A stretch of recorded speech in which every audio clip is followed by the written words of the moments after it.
Ano ang tanging hayop na tinukoy sa aklat ni Joel na kumakain ng damo at tumitilaok?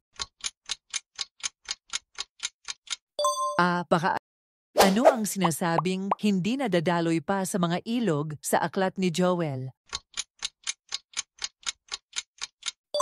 Dugo. Ano ang ipinapangako ng Panginoon sa mga tao sa aklat ni Joel? Kapayapaan. Ano ang sinasabing bubuhayin ng Panginoon sa mga huling araw ayon sa aklat ni Joel? Mga patay. Ano ang bansang binanggit sa aklat ni Joel na napapaligiran ng mga kaaway? Edom.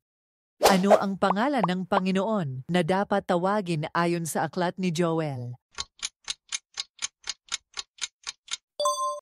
Yahweh.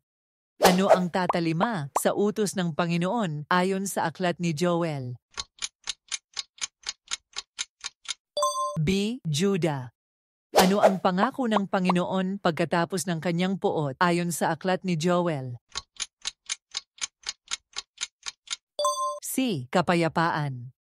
Ano ang bibigyan ng Diyos ng kaloob na espiritu ayon sa aklat ni Joel? Mga propeta. Anong uri ng pwedeng magising at mabuhay sa huling araw ayon sa aklat ni Joel? Lalaki at babae.